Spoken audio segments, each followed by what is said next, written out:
The Legend of Carrauntoohill Cave by Darryll Devine. Forward. The major portion of my adult life has been spent deciphering ancient Celtic runes found here the Tuatha of Larn, in what is now Northern Ireland. They tell of long ago times and of long forgotten adventures which coincide with various existing legends and folklore from the area. Though I have completed translating but a small portion of these writings, I wish to put them to print as each legend reveals itself. This then, the first from the ancient runes, is the legend of Carrauntoohill Cave. Chapter 1. It was a time when the mist still whispered in from the sea, concealed, often as not, the Vikings who would raid our land. It was a time of darkness in every heart and a time of fear, as we were farmers and fishermen, mostly, and no match for these ruthless warriors who plundered our homes and took from us the young and the women of childbearing years. Our ancient gods seemed to have forsaken us, given way to the sword and axe of these bearded men who spoke in a strange tongue and praised other gods. The blood and the tears flowed heavy for many years, until there was Larrad of Carrauntoohill.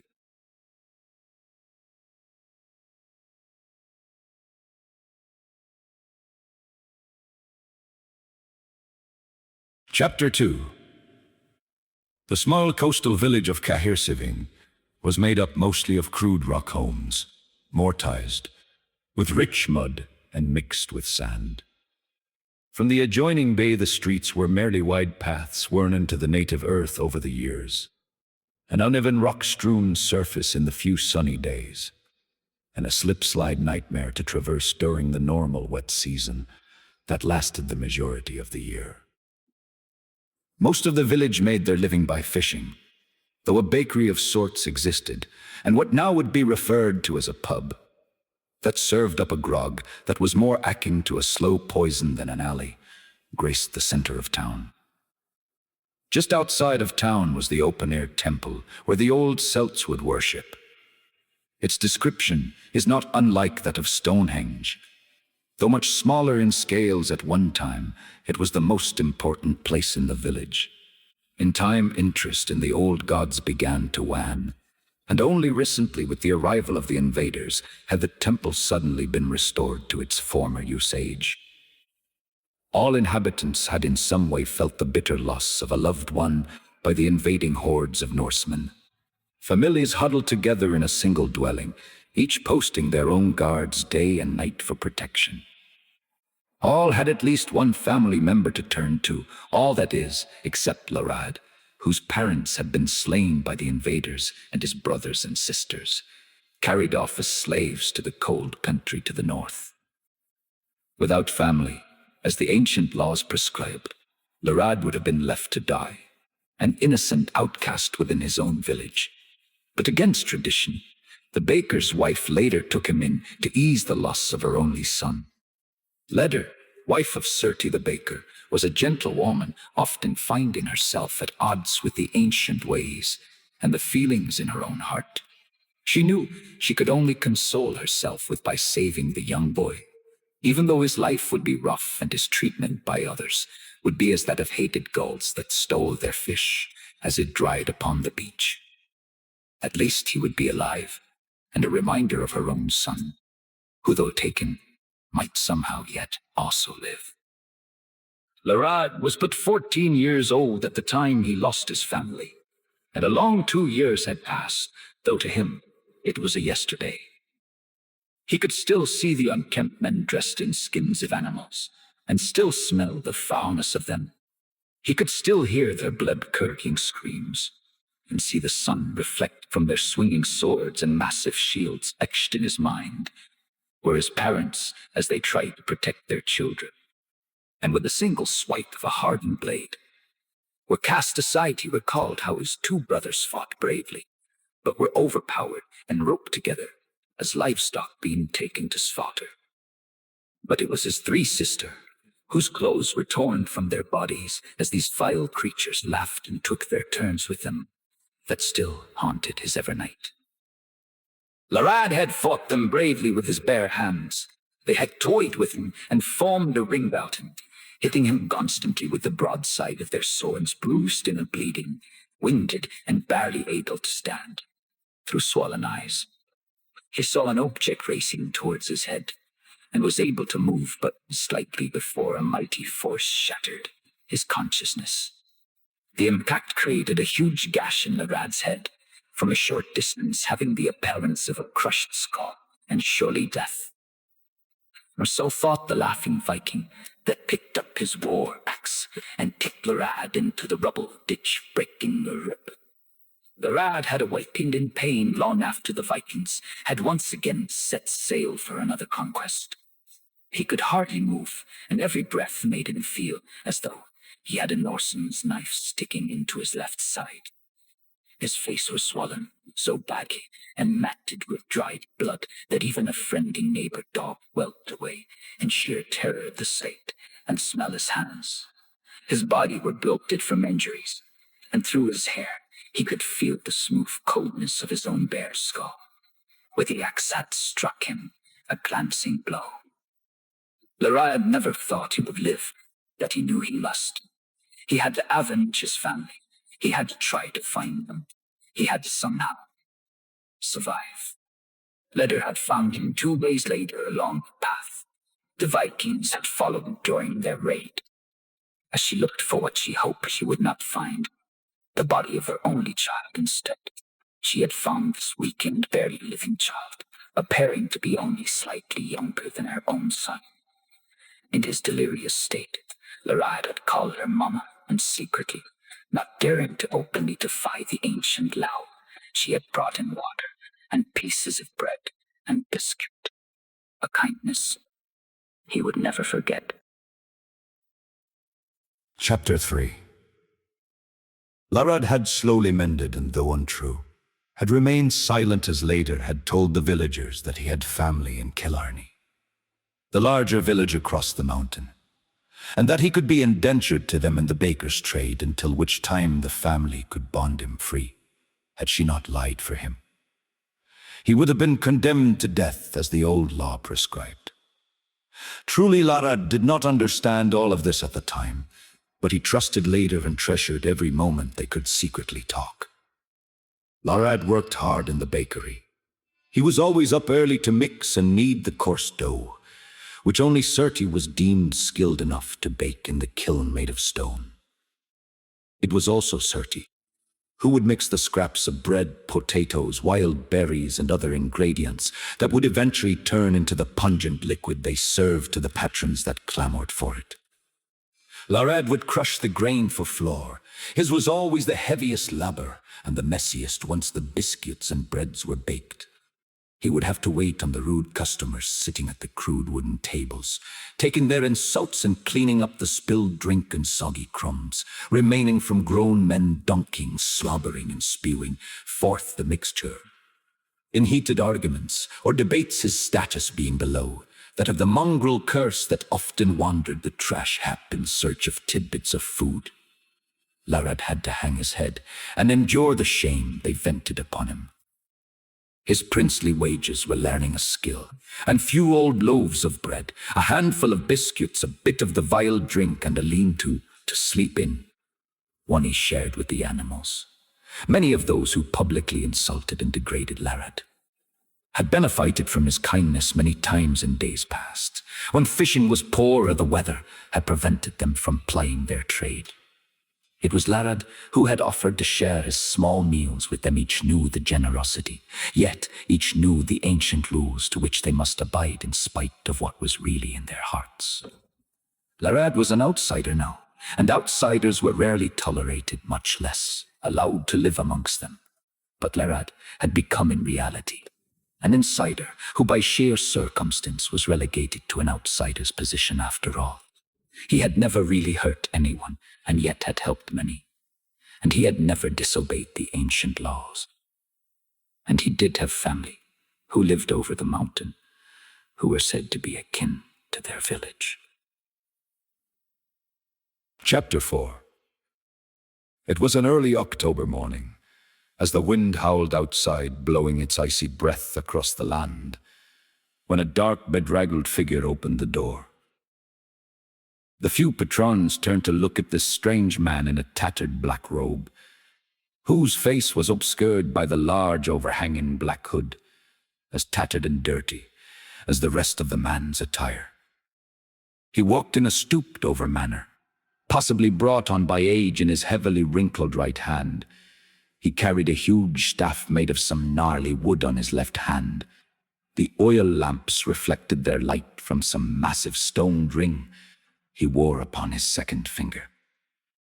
A silence fell upon them all, as though an image of pure wickedness had walked into the room. Each waited with their breath held tight in their chest, for this figure to engulf them all in death. As the hunched man entered, the door behind him closed, though no one recalled him turning to do so. Softly, he took a few steps towards the table holding the cut bread and biscuits, and from under the hood came a very low male, asking to no one, yet to everyone, "May I partake of but a cut of bread or biscuit, a drink? I am hungry and have nothing to offer in exchange." Almost en masse, all those in the room exhaled. They burst into laughter at first, but then realizing that this stranger had frightened them all, they began throwing their wooden cups at him, telling him to be gone, and that they cared not for strangers, especially beggars. As the cups either hit him or passed harmlessly by, the man said nothing. He did not even flinch. He simply turned, walked towards the door pews. The door opened. His hooded face turned to his left side. "But for one," he said, in a voice low and cold as any winter's chill. He exited, and the door closed behind him, allowing an ungodly smell to briefly fill the room, extinguishing all the lamps as though void of air itself in his passing. All were now genuinely afraid. None could recall any conversation or comment that would have prompted the beggar's cold statement. All but one. And they spoke in whispers, lest he might still be unseen, yet amongst them. Chapter 5.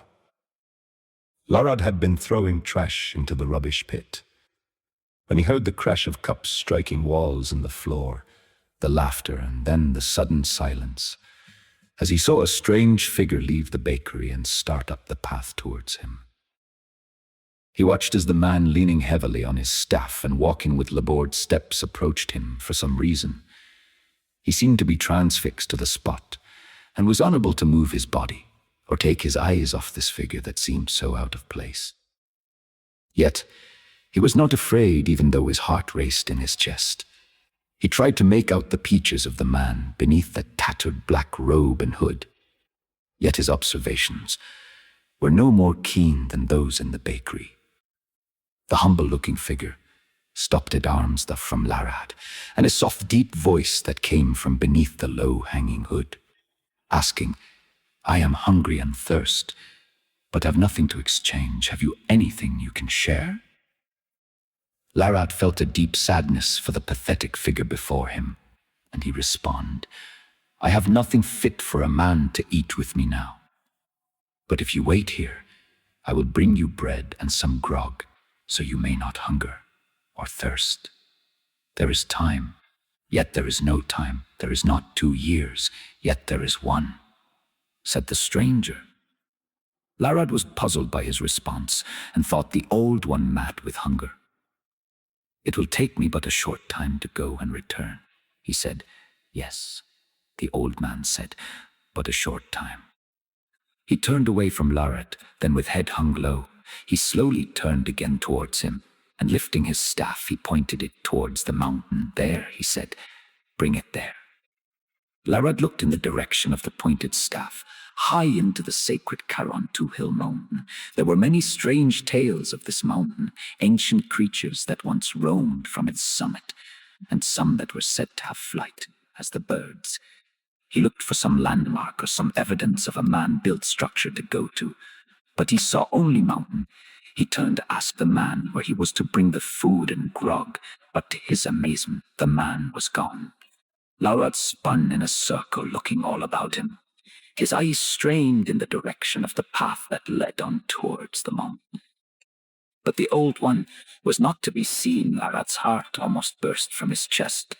His hands were now cold as the waters offshore from the village. Yet sweat tingled from his brow. It must be from the blow to his head, thought Larrad, for surely he felt dizzy, and his insides churned as a lurching fish. He dared not tell anyone lest they believe him mad as well. Chapter 6. Larrad rushed back to the bakery, lest his presence be missed, but on his arrival, it was obvious that the men were too engrossed in their conversations of the stranger to have paid him any heed at all. As he worked, he listened carefully and realized he too had talked to the stranger. He had promised this man food and drink, yet the man had not waited. But he had pointed to the mountain. There he'd try to find the stranger. He wrestled with the decision all day, and as he stowed away his major 2 loaves of bread, 3 biscuits, and a small flask of grog, he still had not come to a final decision as he left the bakery, his day being complete. Deep in thought, he walked towards the rubbish pit, following the same path the Old One had followed, anxious to rid himself of the foul mixture he carried in the crock. His mind was so occupied on their stories of how no one had seen the Old One actually reach out to close or open the door, and how one so hobbled could move so quickly, so engrossed in his own thoughts. He almost fell head first into the pit. It was after he glanced up towards the mountain that his eyes caught sight of the pit, and his foot stopped just a step short of toppling him over. Somewhat shaken, he sat down beside the reeking hole and poured the contents of the crock into it. But his eyes kept looking towards the path that led up into the mountain. He tried to calculate how far he could travel up the path before he would have to turn around in order to be off the mountain and back to the village by nightfall. What had the man meant by a short time? Could it be that without food or liquid the man would soon die? Larrad recalled how Leader had tended him without question, and felt guilty that he had even questioned what it was he must do. He also recalled the eerie feelings he had around the man, and how he had seemed to vanish right before his eyes. Yes, Larrad was afraid, but he set the crock by the pit, knowing he would fetch it on the return trip, and as he eyes once again, trying to find where the trail led high into the mountains, Larrad stood and checked to be sure the food and grog were safely bundled, and set forth. He must hurry and find the Bigar, and he knew to do so safely. He must set forth now.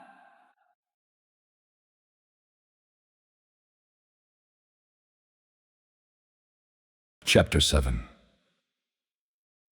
As he walked along the pathway that led to the mountain, Larrad was filled with misgivings, and though he tried to control it, the first signs of fear were settling into his stomach. He was headed towards a sacred place on a path traveled only by those who sought the altar at the foothills or by the priests themselves, the only ones who dared to venture beyond the stone monoliths. His thoughts drifted back to the strange figure in black, and he struggled to recount every detail. Yet he could not add anything to what he recalled, nor could he remember exactly what the man had said, except for his being hungry and bring him food and drink. The rest were the ramblings of a madman. Even the man's very features were but a blur in his mind. Or had he even seen them? Before he knew it, he was at the curve in the path that led upwards, towards the altar, and at the very foothills of Carrauntoohill. He paused and looked behind him. The village in the distance looked so small that he held out his hand and turned it sideways, giving the appearance of the village resting in the palm of his hand, and he smiled. Taking a deep breath, he turned and faced the mountain. Realizing how huge it really was and hesitant to continue onward, he knew the temple was on a flat plain after the sixth sharp curve to the right. The sacred place was hidden behind the mountain, and though he had never seen it, he had heard of the blood rituals conducted there in ancient times, as well as the dances and mystic singing that occurred in current times. For some reason, he found none of this reassuring. He hoped that he would not have to travel much longer, as his eyes strained to find the figure of the strange man.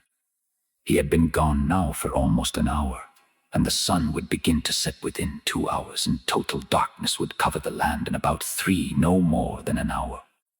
More, he told himself, as the top of the obelisk came into view. He knew that it was surrounded by a ring of stones that had stones laid flat upon them. He had been told that the ancient ones had piled dirt under the tall stones as they laid upon their sides, and raised them mere inches at a time, until surrounded by a huge mound of dirt with the tall stones only revealing their tops, had drug flat stones to set upon them, and carefully dug away the dirt until only the stones remained, those that formed the circle and the single large standing stone in the center. As the altar came into view, he was amazed at actually seeing this sacred place, and in awe of the labor that it must have taken to create this breathtaking sight. He looked for the hooded one, but he was not to be found. All Larrad located was a very narrow, weed-covered path that went from behind the altar to as far as the eye could see, up, way up the mountain, ending at the clouds. Or did it? He was beginning to realize that no mere beggar would have dared venture here. As Larrad stood at the old path, he noted that it had not been traveled in many a year. But he also noticed that standing here, there was no sound, nary even a bird's song, and not so much as a breeze was felt. The wild flowers that still grew from the side of the mountain gave it a beauty beyond anything he had ever seen. Yet there was something foreboding that seemed just beyond him. He had just turned back towards the sacred site and away from the aged path, deciding for himself that with darkness soon approaching, he was a fool to be so far from his village, and that the old man was mad from age, when suddenly darkness came upon where he stood. A gust of wind pushed him backwards towards the path, or towards the edge of the cliff, and Larrad struggled against the wind, falling upon his knees. He tried to grasp the earth to hold on. Over the roar of the wind, a voice bellowed, "Drem awaits!" As suddenly as it became dark, the light returned and the wind died, and as Larrad, now visibly shaken, struggled to his feet, something inside him told him he must enter up the H-train. This path that only the priest traversed, and he trembled within as well.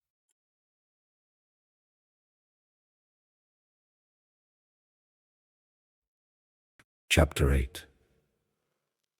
Larrad looked at the trail, following it as far as the eye could see, and he could tell that the overgrown path narrowed as it climbed up the mountain. How far dare he go? As it looked up at the sky, he knew that time was rapidly running out for a safe return to his village already.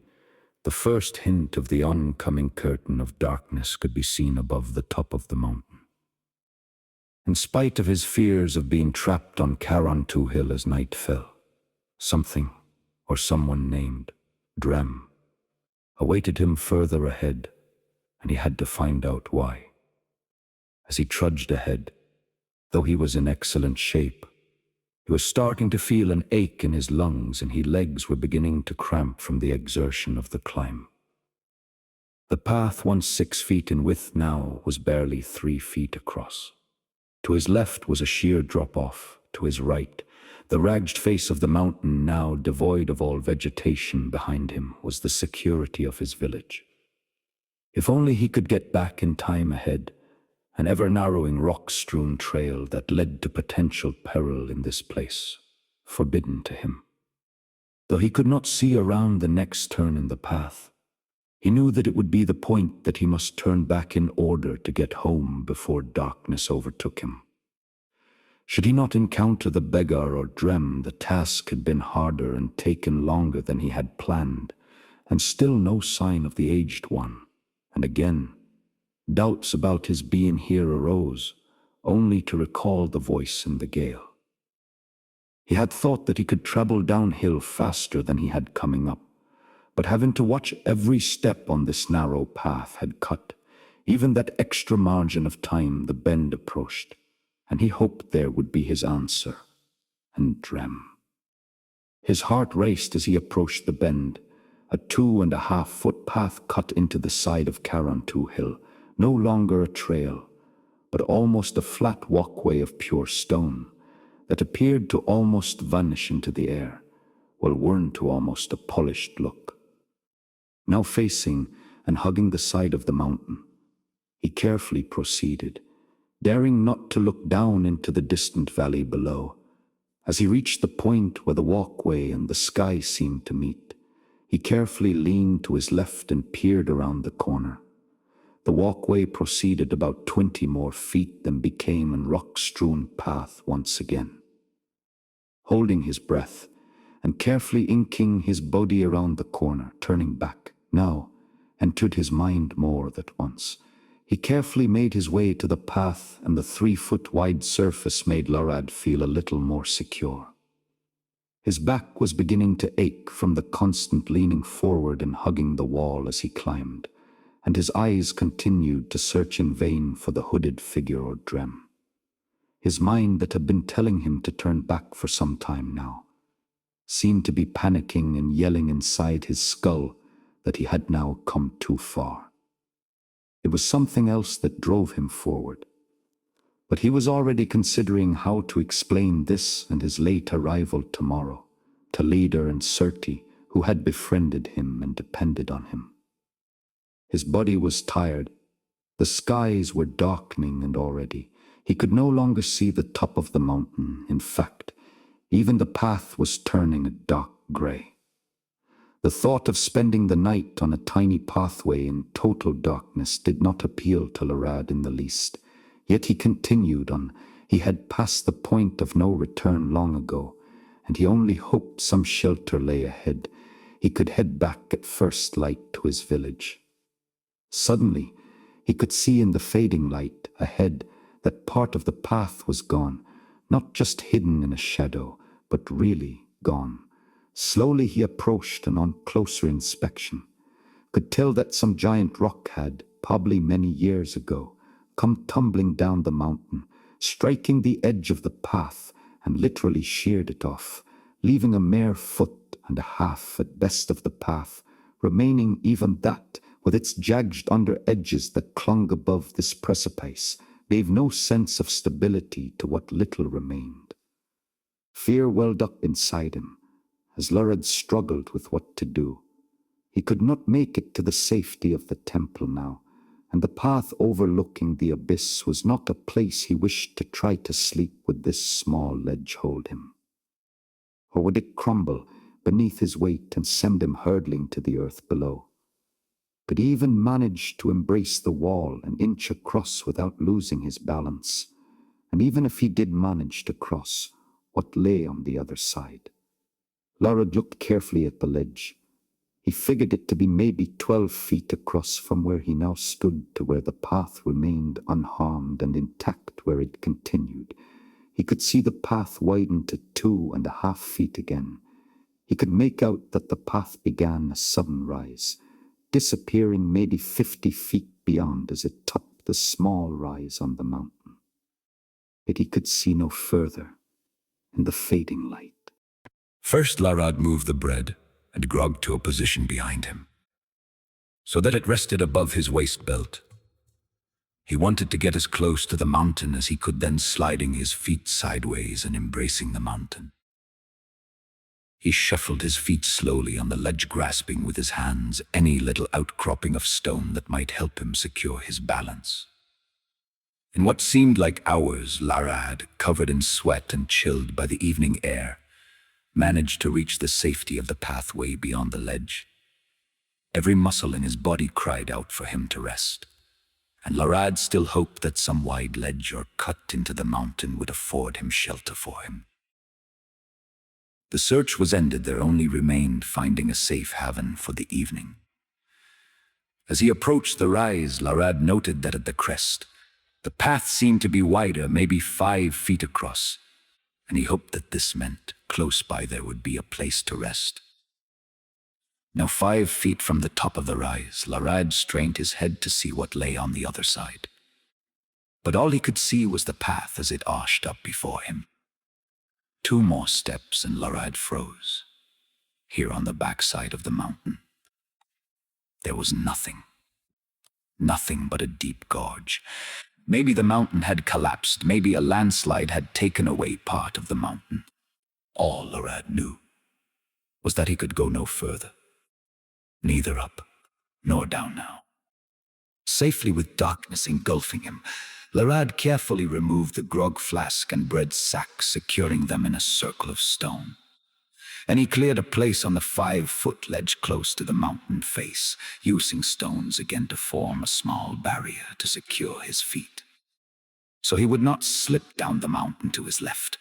He created a small wall of stone lager stones, so that he would not roll off the face of the cliff, and having made a crude bed upon the area he had cleared for the stones, lay down to rest as the night closed in around him. Chapter 9. It had been less than an hour of a fitful attempt to sleep when a low rumble was heard, suddenly much louder, and the earth beneath him began to shake, and Larad could hear rocks falling from the mountain, bouncing into the blackness below. The rumbling became louder, and the earth became shaking so violently beneath him that Larad knew that at any moment he would be dislodged from his ledge, or that the ledge would disintegrate beneath him, and he was helpless. The stars above his head seemed to sway back and forth as the earth continued to move beneath him, and there was absolute blackness and a sudden calm. His ears strained for some sound, but he heard nothing. Larad had to put his hands up to his eyes just to assure they were open. But still blackness. His nose seemed to detect a slight mustiness in the air. Beneath him, he could still feel the solid earth. His hand groped to his right as he lay. The small stone wall was still in place, and he could feel the rocks at his feet. To the left as he lay, he felt for the solid mass of the mountain. But there was only open space. Frightened more than he had ever been in his life, Larad strained his arm to stretch full life, to feel once again. Only ere carefully lowering his hand, he was surprised to find a floor, extending out from where the mountain's side once stood, a drop-off of only 2 feet. But how long did it extend? He tried to calm himself. Surely he was dreaming, and his mind imagined unseen horrors lurking just beyond where he lay. Horrors that waited for him to move or make a mistake, at which point he would be swallowed up by the creatures of the night. Larad wondered why his body still ached so if he were, in fact, still asleep. Yet, with the disappearance of the mountain, he was more afraid that he was really awake. As he lay there struggling with his senses and his own mind, his heart leaped from his chest to his throat, as the silence was shattered by a soft voice, one coming from where the abyss should be. "Why didn't you turn back?" asked the voice. Larad, who didn't appreciate being frightened out of wits by this intrusion, much less talking to some spectre that was hanging between heaven and earth over an abyss, shot back angrily. "I tried! Or have you forgotten? The sun disappeared in dew or something. Almost blew me off the face of the mountain." And he demanded to know, who or what does it dream? There was a moment of silence, followed by a slight low chuckle. "I am Drem," said the soft voice from the darkness, as it drew nearer to where Larad lay, in fear.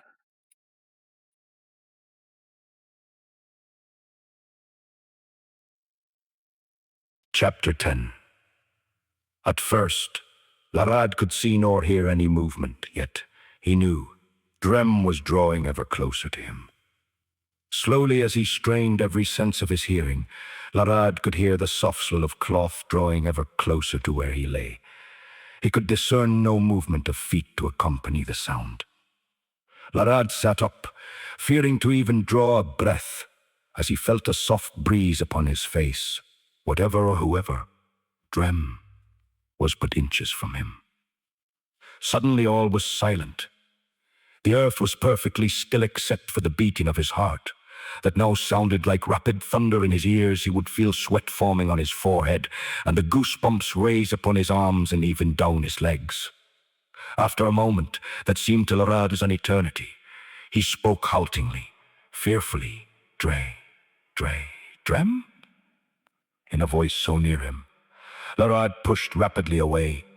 Forgetting he was upon a mountain ledge, came the simply word, yes.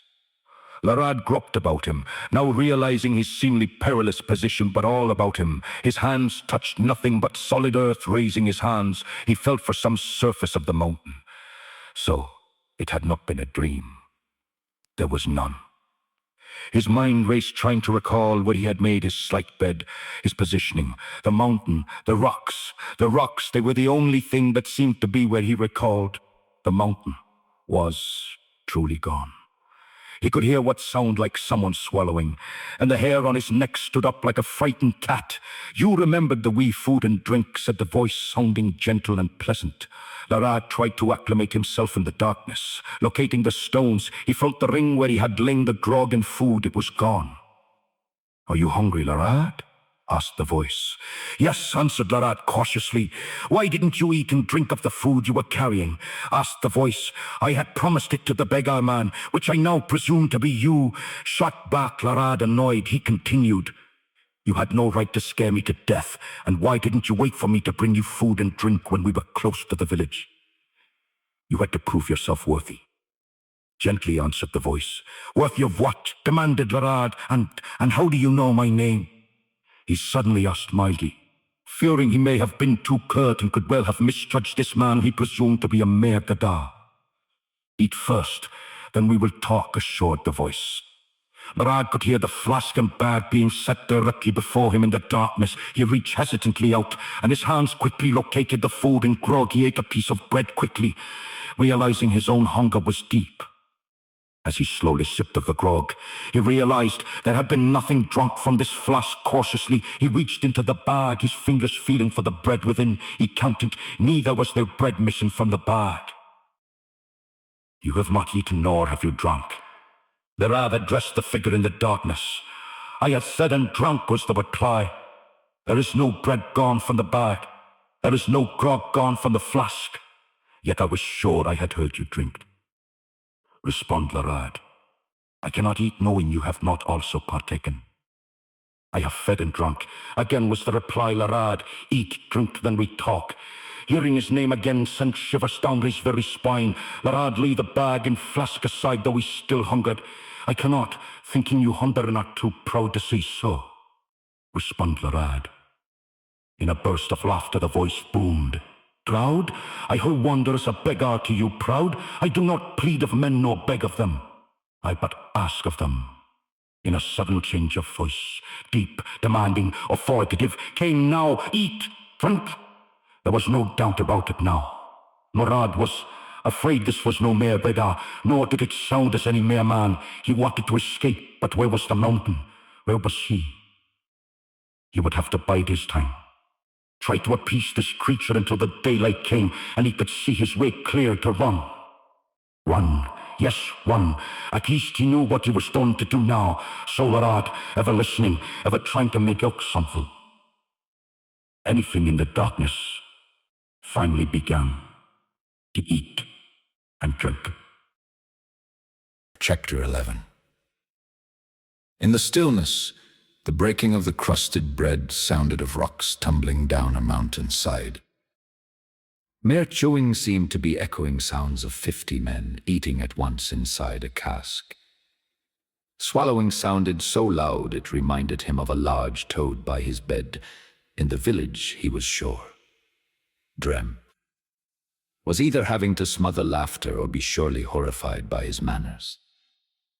Worse yet, what if this were another strange test, and others like Drem were watching, waiting? And if so, for what reason? Ever self-conscious. Ever self-conscious, he finished his small meal, saving a small amount of bread and grog for his escape. Run to where?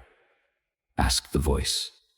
So taken aback by the question, Larad was stunned at total silence. His mind reeled. His mind, somehow this creature, or whatever Drem really was reading his very thoughts. A soft chuckle emerged from the darkness at that time, followed by, "Now we talk." Chapter 12. Larad was both relieved at the thought of finally getting some answers, and yet mortified by what he may see or find out. Taking a deep breath, his only response was silence. "Follow me," said the voice in a matter-of-fact manner. "But there is no light. I cannot see. Have you a torch and striker?" asked Larad. "You do not see, for you choose to see with only what the eyes think exists," said the voice. Larad rubbed his hands to his eyes. They were in fact open. He strained heavily against the darkness. He saw only black, as that emitted by a frightened squid. "Yes," said the voice. "You see the ink, yet the squid is there. Do you dare look beyond yourself?" Apologetically, Larad answered, "I am sorry, but there is only ink. You speak in terms I do not understand, even from the first time we met. At least I think it was you I met. I am no longer sure of what you are. I can only recall what you appeared to be." "A Begar," responded the voice in a calm manner. "Yes," said Larad. Yet the voice continued, "For a mere Begar, you ventured forth high into a sacred mountain just because you had pledged food and drink." "Yes," replied Larad.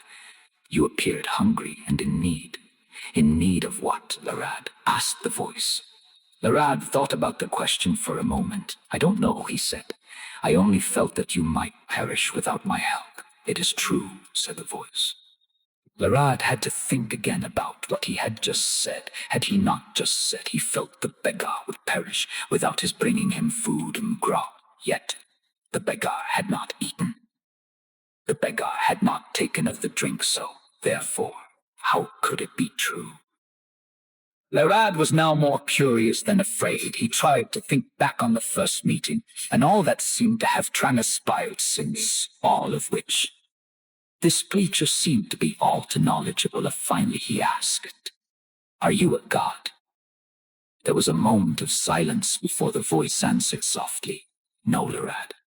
I am no god. I am a man such as yourself, such as any man." "So Drem is a man," thought Larad. "Drem is the Begar, but is the man really Drem? Is the Begar really Drem?" What was this? He seemed to be thinking in some strange rhyme, something that made no sense whatsoever, yet somehow seemed to make all the sense in the world.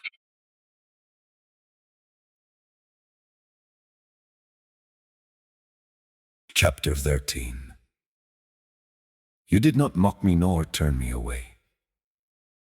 You did not tell me to eat from the trash heap if I hungered, nor drink from the animals true for my thirst. You asked me to wait, as you had nothing fit for a man to eat or drink with you at the time. Said Drem. Larad recalled the hooded figure bent heavily upon his staff, the soft deep voice saying he was hungry and thirsty and asking if Larad had anything he could share. He also recalled Drem saying there is time, yet there is no time. There is not 2 years, yet there is 1. He remembered Drem seemed to say time was short, and why bring him food and drink up this holy mountain that was more fit to a goat than man? And how had Drem seemed to vanish into thin air? What of the wind, the sudden darkness as he climbed? What of the voice that was not that of Drem, the one that bellowed, "Drem awaits!" What happened to the mountain, the stars, the sounds in the night? Was this really Drem? What was meant by seeing only with the eyes? Surely, truly, this was darkness, a darkness beyond the deepest pit. And what was a Drem? Really? You ask of yourself too many questions without answers. The time has come, said the voice. Now, you must rise and follow me. Follow not too closely, Lest you trip upon my ropes, fare not either too far left nor right, lest you fall from the narrow path. But I cannot see, Larad said in a broken, almost panic-stricken voice. Look ahead to the light, said the voice. Look ahead, we must go. Now! Larad could hear the movement of heavy cloth. He felt again a slight breeze as the creature rose carefully. He rose to his own feet, straining his every fiber to see something. Anything. He could feel himself struggling just to maintain his very balance. Somewhere to either side was a drop-off. Behind him he feared to even venture a guess. In front was a spectre that wanted him to follow in total darkness and look for a light as a guide that he definitely could not see. Larad would probably have remained in that very spot until daylight, had it not been for a sudden rumble and the mountain beginning to lurch beneath his feet. Cautiously, Larad extended his right foot and stepped forward into the total blackness. Chapter 14. Larad found it reassuring to feel the solid earth beneath his foot. Slowly and carefully he took a step forward with his left foot, and once again was met with a flat, solid surface. "Come," said Drem from somewhere close ahead. "Have faith in yourself, and you shall see." Faith? Thought Larad. What I need to see is a torch. But Larad, though very frightened, slowly walked in the direction of Drem's voice. He had proceeded 10 more steps, placing him almost at the point where he had last heard Drem's voice. When he thought in the darkness, far ahead in front of him, he could make out a faint light. It appeared almost as a slight, indistinct blur at first. But with each step, Larad felt a bit more self-confident. The light grew brighter, and his steps quickened towards it. The light seemed to be coming from a cave within the mountain. But if it were a cave within the mountain, where was he right now? He looked around him. There were still no stars to be seen, no sound except for his own heartbeat and steps. He listened for some sound of Drem. There was none. He was close enough now to the cave to see that it was huge. He could make out the walls on the right side. They were as smooth as a calm sea, almost polished in appearance. He could see that he was in fact in some kind of tunnel leading directly towards the light. He wondered why Drem had not told him that there was no danger. He extended his arms left, then right. Yes, he was in fact surrounded by walls. Moving back to the center of the tunnel, Larad walked faster towards the cave, curious to what was really inside, and anxious to find Drem. As he entered the mouth of the cave, though lighted completely by some source he could not see, there was no ceiling that his eye could focus on, and all the walls were slick and polished, reflecting the light all around him. The cave had a gentle slope downwards. It went on beyond his vision, the sides clearly visible, almost as an arch with no top. Drem, he called. He could hear his voice magnified by echo as it rolled down the cave and bounced back to him. He had not noticed an echo in the tunnel, and now he wondered why not. A little further, Larad, came Drem's voice somewhere far in front of him.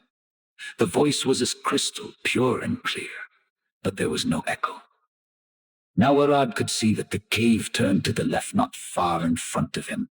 He also realized that the walls were giving off their own light, something he could not understand, as he felt no heat nor chill. In fact, the cave was very comfortable. As Larad turned the corner, he saw Drem seated upon a chair made of this strange rock. In front of him was a table. Beside him, a vacant chair, all of stone. This part of the cave was much larger than what he had seen so far. As he approached Drem, he looked around. Suddenly his eyes saw a huge ledge. He could not believe his eyes. His heart raced, and he stopped where he was to be sure of what he thought he saw. Chapter 15. There it was, almost 20 feet in the air, directly above where Drem sat. a ledge emitting its own light. Or was it the giant egg nestled clearly within the ledge that was aglow? Larad tried to guess its size just from what part he could see. Surely it was at least 7 feet across and another 4 feet high. It appeared to be resting upon a very large mat of the greenest and thickest moss. He had even seen the egg had a very rough texture to it, and Larad thought that surely whatever had laid this object was not only gigantic, but must have experienced a tremendous great difficulty in the actual laying process. It had an almost a sandy color appearance, and either the egg was emitting its own light, or light was coming from behind it on the ledge. Larad kept trying to figure which of the two choices it actually was, but in truth, he could no longer be sure. All he was sure of at this point was that this was the egg of some creature he could not even imagine. He shuddered, feeling his whole body quake as he did so. The thought that something may be growing within that shell that looked to be as thick as a cottage wall totally unnerved him. Suddenly realizing he had totally forgotten about the man seated in front of him, slowly, courteously, almost bashfully, Larad asked, "Drem, what is that?" "That," replied Drem, "is your reason for being here." Chapter 16. Larad felt the blood leave his knees. His body buckled beneath him as his eyes widened, and he struggled to maintain his sense of balance. "What?" gasped Larad in stunned disbelief. "Raknek and I have waited many years for you, Larad," spoke Drem almost solemnly. "Raknek? I take it Raknek is the giant egg," responded Larad. "I am almost fearful to ask what Raknek is." "There is nothing to fear in Raknek. There is only to fear for Raknek," said Drem. "Again, Drem, you speak in riddles which I do not understand," said Larad. "You promised we could talk of these riddles, and I am in need of answers if I am to understand." "Yes," said Drem. "Let me answer the riddles for you as I explain. I have searched for you many years, traveled throughout the country. To every hamlet and village I have looked for the one, and you are he. I do not expect you to understand all that I tell you now. I only ask that you listen until I finish. I said to you that there is time, yet there is no time. There is not 2 years, yet there is 1. I have time to make sure you are worthy, yet it is late. And we have no time to spare. You will be needed, you and Raknek." "Raknek and I," sputtered Larad. "Silence!" bellowed Drem. "I have asked you to wait until I finish before you ask your questions. All will be explained to you. You must learn to be patient. Much is at stake. We have but a short time in the age of things I had. You come here to start your conditioning, to ready your body and your mind for what lies ahead of you. It shall not come easy. You must work hard. Listen carefully and obey. In order to be ready, your kindness was the first step. Your willingness to go to great blows to keep your word was but the second. Your carrying out your promise in spite of difficulties was but the third. These are but small things that make up a total man, each insignificant in and of itself.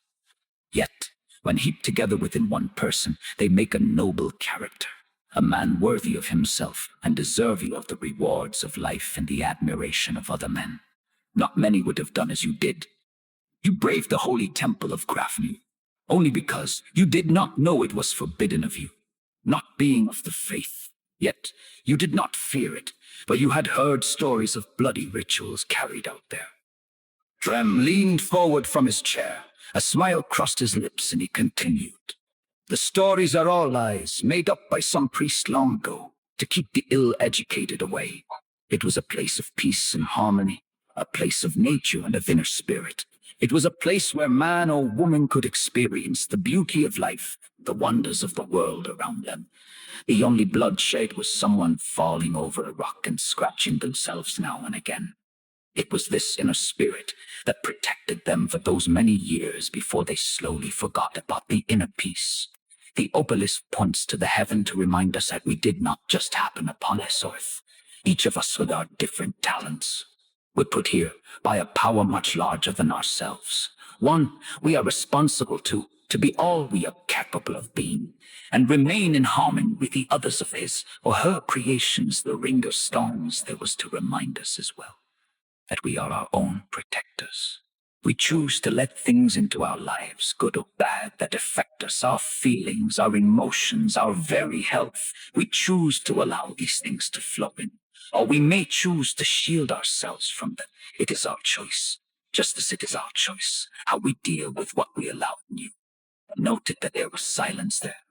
It is a holy sight, recognized by the smallest insect to the talisman. Such is the tribute, as it should be there, yes. I was aware by your emotions that you were ready to turn from your quest. You feared the darkness, and yet you also felt responsibility to your friends, knowing they depended on you to be there in the morning. It was not I, though, that brought forth the darkness and the wind, nor was it I that demanded Drem awaits. Yes, I knew of these things, but there are forces greater than I. It was your destiny that did these things. It was yourself, your inner being, that commanded you, so the path here is long and treacherous. None have been here save myself, you, Rachnek and Rachnek's parent, and those of us chosen before. None other has been worthy. Now, said Drem, before you bite through your tongue, you may speak, though I have yet to finish. I am but a mere lad, said Drem, certainly not worthy of whatever you have in store for me. I beg of you to tell me what Rachnek is. It shall be done, said Drem.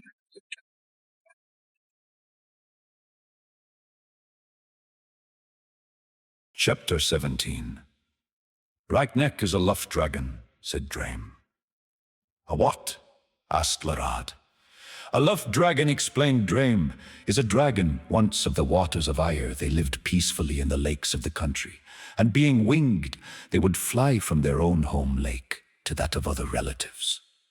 Much as man visits relatives, friends and neighbors, few humans have ever seen them, as they had to stay deep within the waters to avoid the fishing nets of man, or find other places to live. Traveling only upon the night to visit their old homes most, now are gone a few still live in secret places.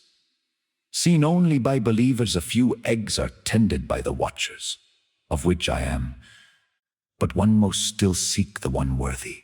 Each is different.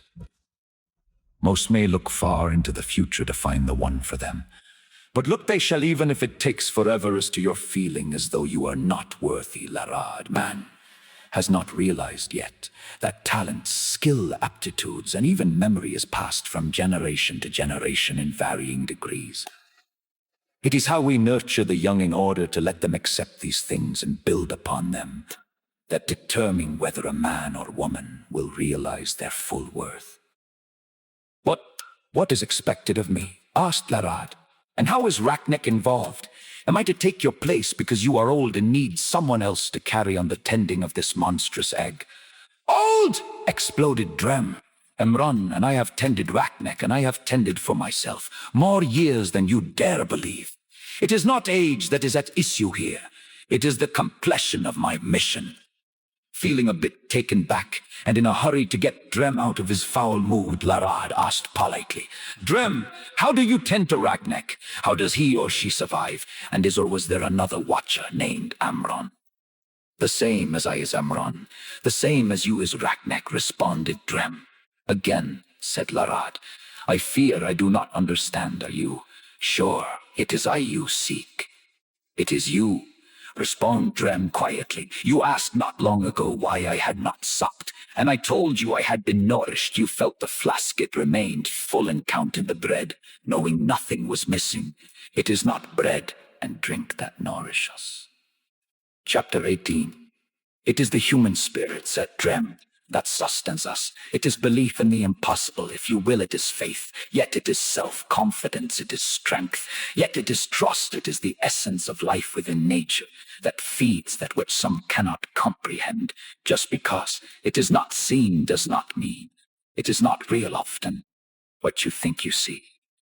Because you expect it to be that way is not as it appears. You, Larad, thought yourself upon a ledge when you lay back to sleep. In fact, you were inside the entrance of Carrauntoohill cave, and the only danger was as you envisioned it. You failed to see. Because you did not look, you failed to hear my footsteps. Because you did not truly listen, you did not see the light. Because you expected darkness, even the echo. You expected to hear your voice ring from the cavern. Therefore it did. You were not expecting to hear my voice. Yet when you did, it came without echoing from the walls. Larrard looked at Drem carefully. He wasn't sure if he was losing his own mind or whether he was beginning to understand the truth of Drem's words. Slowly Drem stood, holding out his closed fist to Larrard. He spoke. "Take this, wear it upon your neck, always." Larrard reached out his open hand, and Drem released a small, heavy object wrapped in a leathered strap into it. He pulled it close with his other hand, lifting the strap. Attached to the ringlet of leather was a Celtic cross, which Larrard draped around his neck, wondering what power or what significance this cross held. "You must go now, Larrard," said Drem.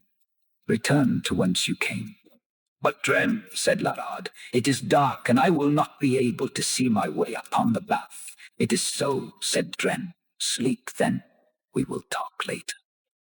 Larrard was too full of questions to sleep soundly. He lay there was a time by the second chair, wondering where Drem had suddenly gone to, and wondering why. He had never seen his face, only the hood pulled far forward, and Larrard wondered why. He thought that the mountain must be volcanic, as he could hear a steady rumble and vibrations on the floor where he tried to sleep. As his mind raced, Larrard was not aware that he was slipping off to sleep. His last conscious thought was how late would he be in getting back to the bakery, and how would he ever explain any of this to Leda and Surti. Chapter 19. The vile odor of rotting food and human waste slowly drew Larrard from his state of sleep. How was he ever going to explain his being gone a whole day? Who would ever believe such a tale? Yet, something seemed even stranger to Larrard. The familiar sounds. And it almost felt just like he was back in the village so far below. As Larrard opened his eyes, his mind had difficulty accepting what they saw. Drem was nowhere to be seen. Rachnick was gone. In fact, the whole cave was gone. Larrard was there at the pit next to the crock in his own small village. Rubbing his face, his eyes, running his fingers through his hair, Larrard sat up thinking of his strange dream and the cave.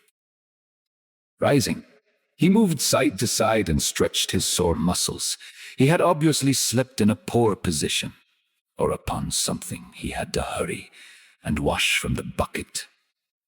He did not want to be late and have Surti waiting for him at the shop.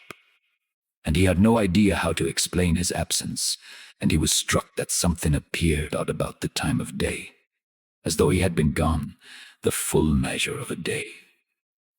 As he removed his tattered coat and robe-like garment, his mind was reviewing the further humiliation he would suffer if he were ever to reveal his dream. Even Surti would probably have difficulty in keeping from laughing. But right now, he was more angry with himself, and sure anger must await him for not being there in the morning. How could he explain the old beggar was a wise man, a dragon in a huge egg? Something of major importance they were all supposed to accomplish together. Indeed, something must have gone bad in that last batch of grog, and he wondered if anyone else would talk of strange things this day. Leaning over, as he reached down for the crock and walked towards his lean-to to wash from the trough, he was aware of something swinging free from his chest. Something was suspended from his neck. Something that looked like an old Celtic cross. Chapter 20. It was all so strange. Surely, if true, he had been gone for many hours.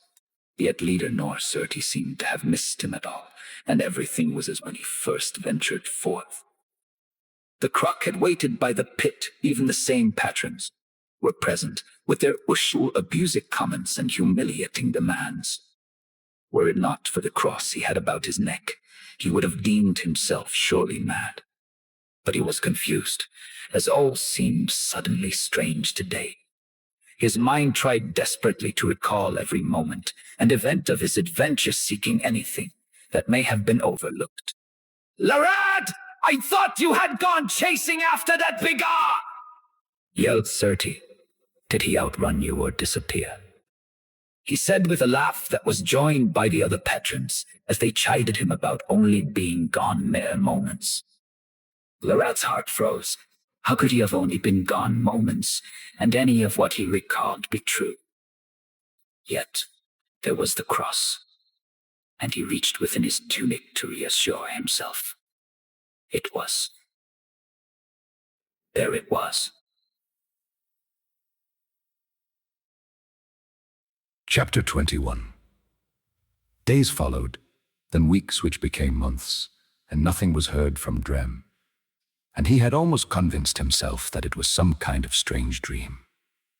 He was to prepare for some great adventure without training, and he rubbed his head feeling the scar and wondering, if only that was real, it must have affected his mind. It had been almost a year, and his misgivings about Drem and Rackneck increased with each new day, as he lay upon his mat of hay one night, thinking he must have been a fool to think that any of it was true. "Go to Drem!" a voice from the darkness softly whispered. Startled and afraid, Larad responded in a shaking voice. "But it is dark, and there is no moon to light my way." "Follow the light," spoke the voice again. Larad dressed himself and peered from the lean-to, and there in the distance was a soft glow. Much as he has seen in the cave, hesitantly he walked, unsure of his footing, when the voice of Drem roared. "There is no more time. You must hurry, for death awaits if you tarry." Frightened now more than he had ever been, Larad began to run towards the light, hoping that somehow his footing would remain stable and not falter. He had stayed in good physical condition, but was amazed that he did not seem to tire this time. And as his confidence increased, so did his haste in reaching the source of the light. The light seemed to stay just in front of him, guiding him along the uneven terrain, shifting left and right as obstacles were in his path, and in his mind, the voice of Drem repeating over and over, "Hurry, Larad, hurry. There is not much time." Larad's mind raced, staying with the light as memories floated forth again to that day so long ago. The opening that wasn't there, the hunger, unsatisfied yet fulfilled into Drem, and the egg he called Rackneck, a mention of another, Amron, the mission of Drem, and what was to be his part, and what of death awaits if he tarries. As the light led to the path he had once taken up the mountain and past the holy temple of Grafnew, Larad slowed as fear once again overtook him. He had since heard more of the stories Drem had referred to and the fate of those who ventured there. But the words of Drem and his having passed them before without harm made him continue. As the temple loomed in front of him and the path revealed itself to him, terror of the twists and bends and sheer drop-offs made him freeze, and his progress was halted. He recalled the path narrowing, the area where he had struggled so at the missing portion of the path. And what of the path that was gone with no way to venture further? Would Drem await there? "Now! Come to me now!" boomed Drem's voice, and Larad looked about, thinking him at his side, but seeing no one and more afraid of Drem than of any physical harm. He renewed his efforts and sped onward towards where the mountain had seemed to open and an inner world existed, a world of Drem, racknet in spirits of untold power through ageless time. But this time, the mountain did not open. The light led him towards the summit on a path he had never traveled, and all were forbidden upon a path he had not seen before, yet so clearly a large path, but one that looked wide, and as though it had just been cut into the mountain. His heart raced, not from exertion, but from pure terror as to what awaited him, and to what urgency he had been summoned. As he rounded what was to be the final bend upon the trail, he found himself at the top of the mountain. How could he have gotten here so fast? The light seemed to rest upon a staff, held by a dark figure. "They come." The voice was that of Dream.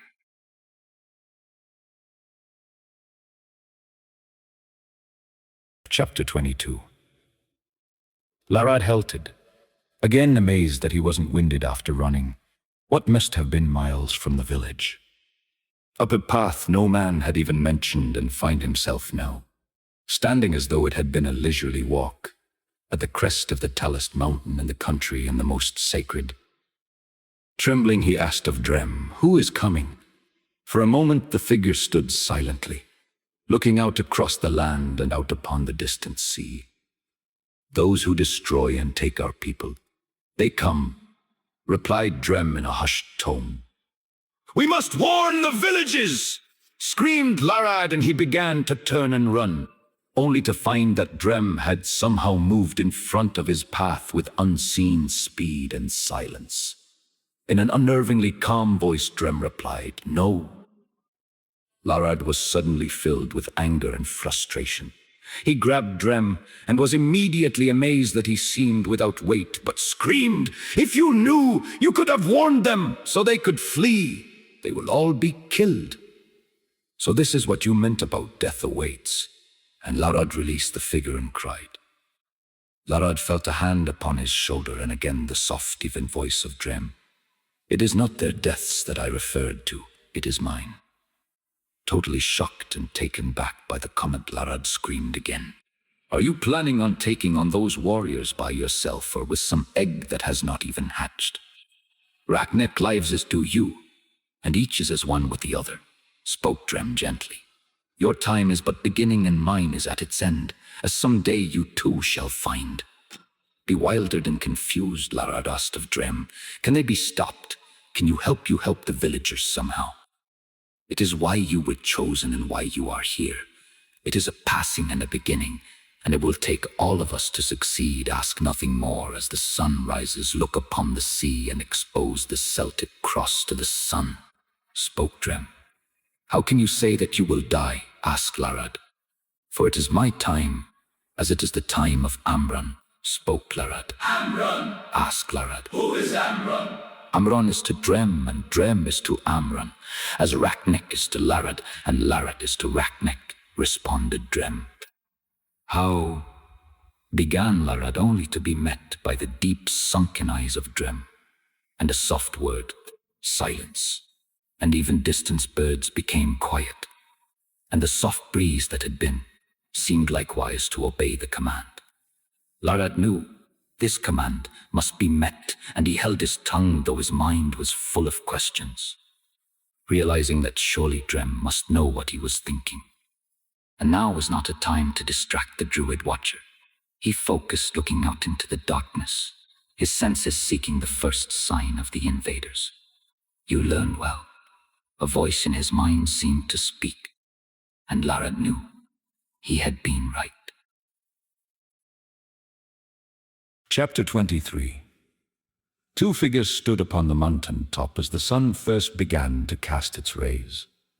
One in a tattered and well-weathered robe of black, a hood upon its head, and a staff of gnarly wood clutched in the right hand, a light seeming to glow from the top, and a taller younger figure dressed in well-worn clothing, peering out to sea. Drem seemed to be focused upon a single spot, and try as Larrad might, he could make out anything but the endless bounty of water. Lest he be out of turn, Larrad held his tongue, waiting Drem to speak. Slowly the left hand of Drem lifted, and an aged hand with bony finger pointed as the voice of Drem broke the silence with a single word, "There." Larrad strained his eyes, but to no avail. Whatever was out there was still beyond his sight, and he was amazed that Drem could make out anything with his old eyes. That Larrad could still not see, but Drem stood there, still pointing, unmoving, until at last, many minutes later, Larrad could make out a cluster of tiny specks on the distant horizon. Larad could feel his heart pounding in his ears as it became apparent that there were a great many ships, and each ship was carrying a great many warriors. His mind went back to that fateful day when they still live. They do not live well, but they still live, spoke Drem. Who still lives? Asked Larad. The family you think of it is not for today, but it is for some day, responded Drem. He no longer wondered how Drem could possibly have known what he was thinking as Drem had it.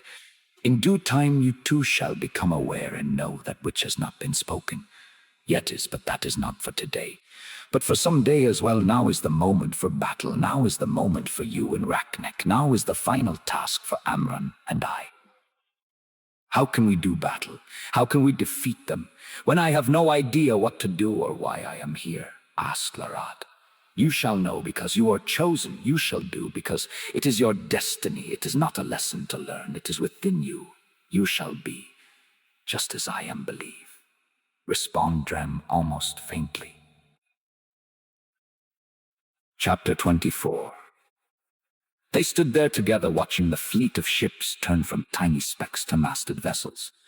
Painted shields became visible along their sides, and the huge heads of their gods jutted from their bows. But still Drem did nothing, and Larad could hold his patience no longer. Why do we wait? Demanded Larad. I wait for you, responded Drem.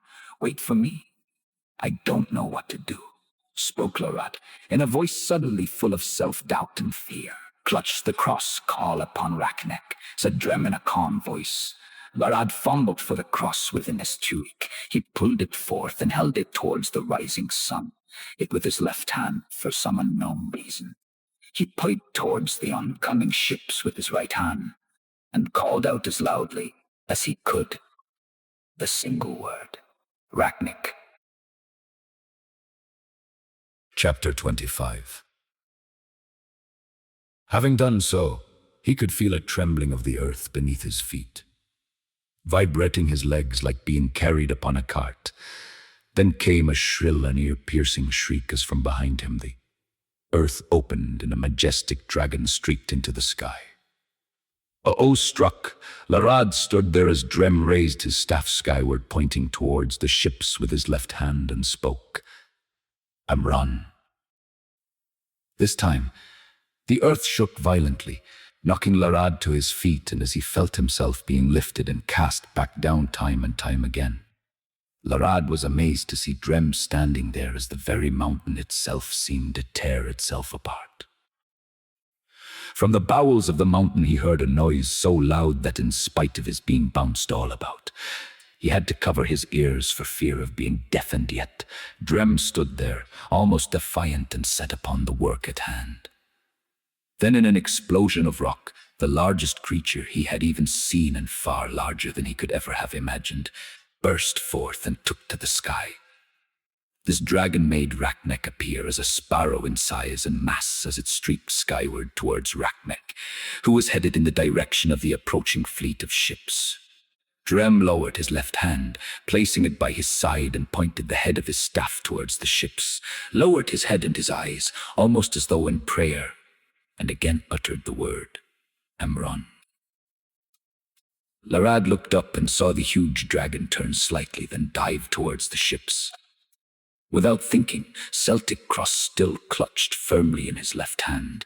He changed it to his right hand and placed his left hand at his side as Drem had done. He then pointed the cross towards the ships as he lowered his head and uttered, Raknek. Immediately Raknek likewise turned and dove towards the ships, just slightly in front of Amran, and no less determined to seemingly attack these ships with no evidence of any weapons. Larad glanced at Drem, but his face was emotionless and his eyes now seemed to be peering through the vessels in the distance.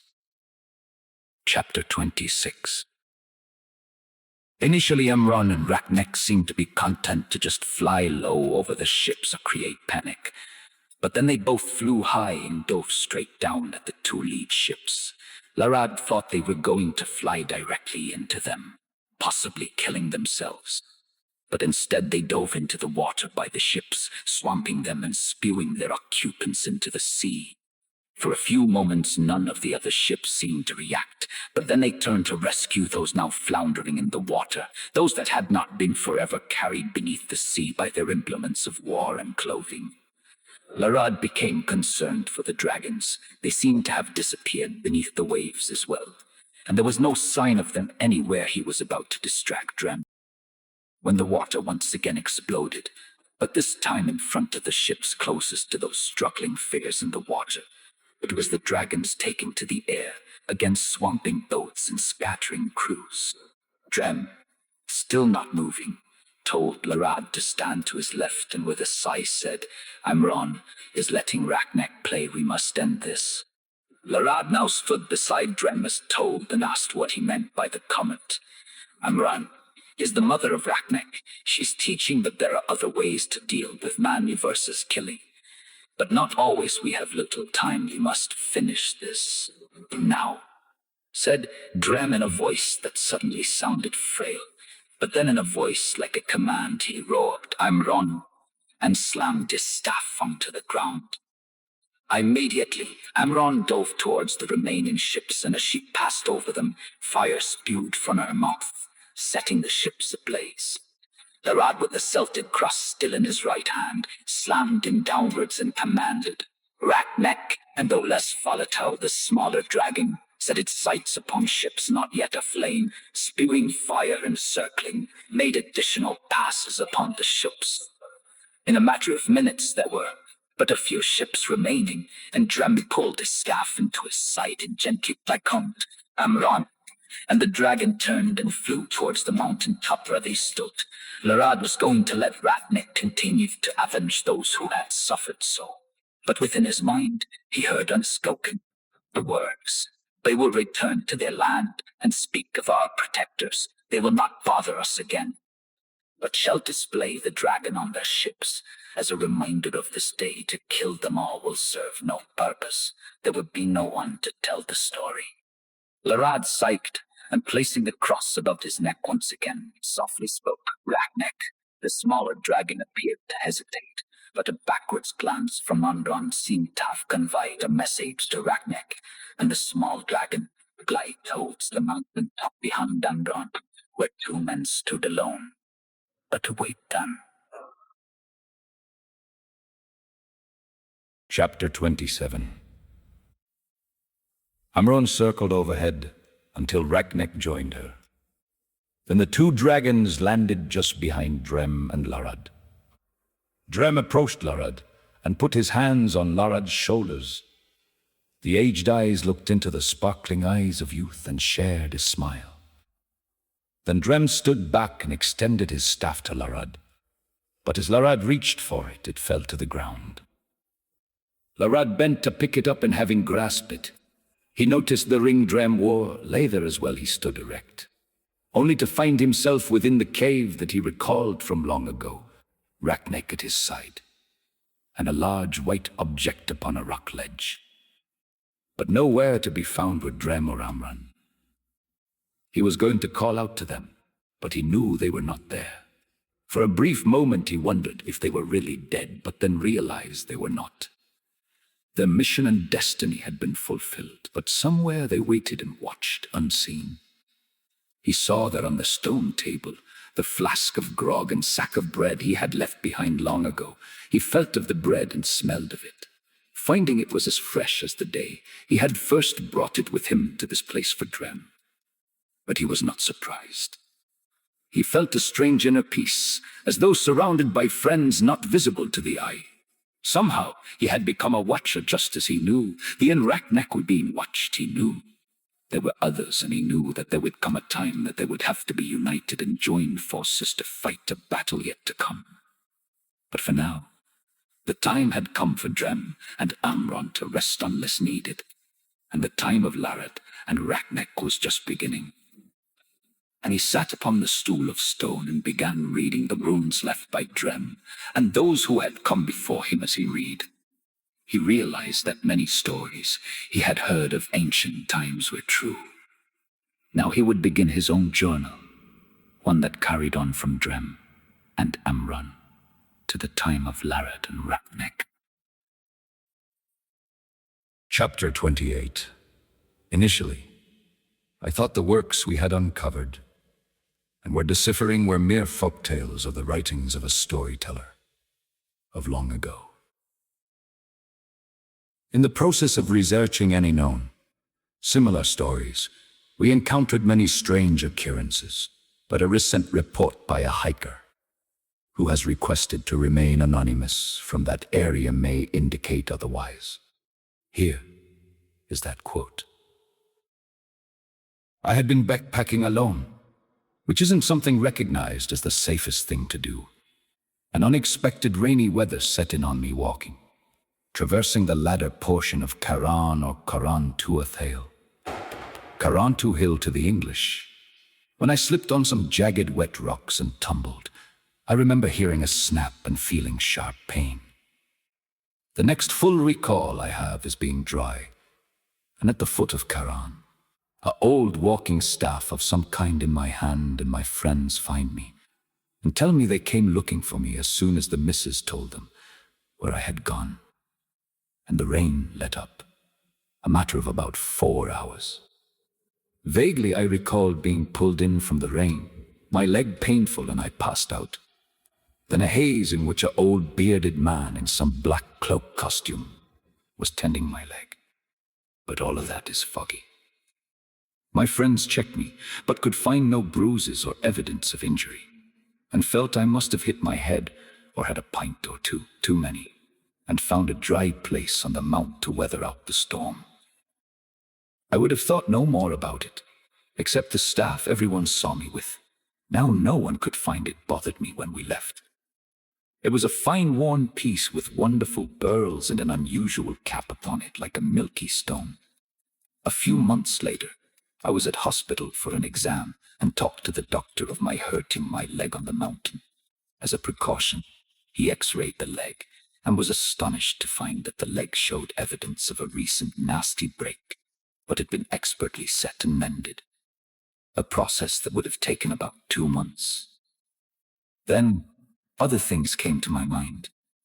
Being fed a strange tasting bread and drinking some strange liquid from a flask of animal hide. A sound like snoring that shook the oddly lit room that appeared to be part of a cave, and a name, Rackneck. I heard the man talking often to someone unseen called Rackneck. As with all such reports, we try to verify as much as we can. His story checked out 100% as to his injury and the approximate time it would have happened, with several doctors indicating he could not have walked on it at all, and it had been reset without pins in spite of the severity of the break. We found no reason to doubt the remainder of his deposition. The report came in weeks before we had deciphered the names or had finished our work on the runs and setting the events of the writings in chronological order. So it will be up to the reader to decide for themselves how to apply the statement to the story. Contacts with reputable local organizations in the area have been met with responses that strange things have been known to happen, and often do in the mountains of Ireland, where even today it is said that dragons sleep in the care of the druid watchers and hidden cavens within the mountains. We believe that the first runs and manuscript are now complete, and the second set we're working on appears to contain references to a rescue and a battle involving huge numbers of what appears to be others, like Larad and Rackneck. And we find again the names Drem, Larad, Rackneck, and Amran within these writing that we are calling the God of Thunder and Rain of Fire.